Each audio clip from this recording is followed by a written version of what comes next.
One evening, as the sun was beginning to set, James was pulling a goods train along the main line. He was making excellent time, and the trucks were behaving well. He felt most proud of himself.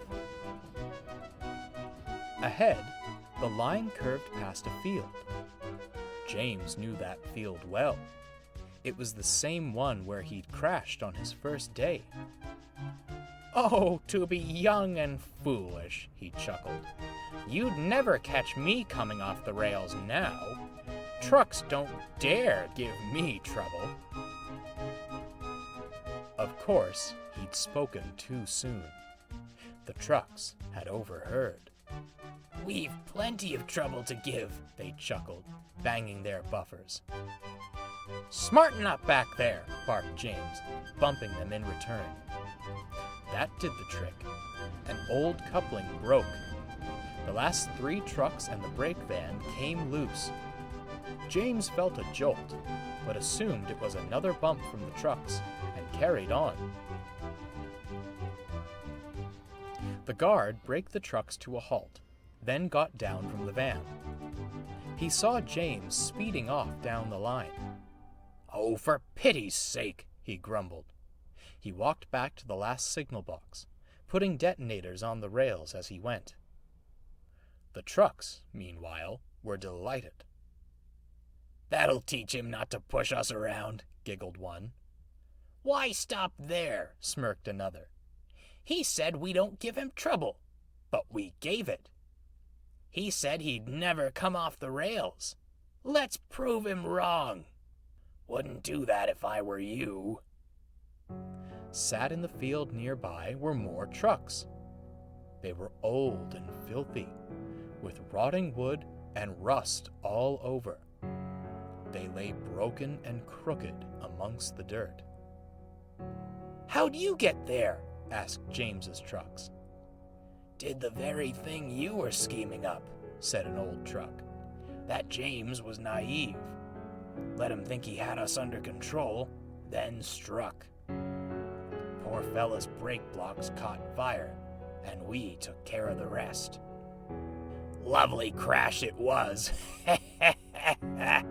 cackled an old truck, and the rest laughed hoarsely.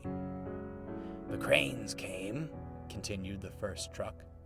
"They took away our friends who were still on the rails, then rescued James. We were sure we'd be next." It paused dramatically. "Then the crane arms came to rest on the flatbeds, and an engine took them away. They weren't going to rescue us." But, stammered one of James's trucks, "we're indispensable. How could they not rescue you?" "Indispensable?" cried an old truck.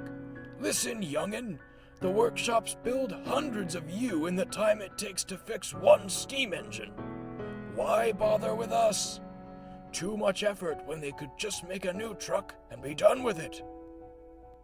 "So, if we crash," stammered James's trucks, "we'll be—" "Just like us," wheezed an old truck. "I'll never feel rails under my wheels again. If I've even got wheels left.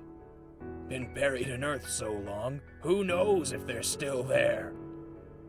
The old trucks laughed like hyenas. It sent chills through the frames of James's trucks. They were speechless. A whistle cut through the laughter. James had been flagged down at the station and sent back to retrieve the trucks. "Silly things," he grumbled, bumping them hard. "You could have caused an accident." We're sorry, James," they quivered. James was quite taken aback. The guard fastened the coupling, and he puffed off without another word. His trucks looked back at the field and shuddered as they were pulled away. The old trucks fell silent, watching the train disappear on the horizon. They hoped the young ones heeded their words and wouldn't make the same mistake they had. Just then, a crow landed atop one of them. The the truck chuckled wistfully. No good as a truck, and no good as a scarecrow either.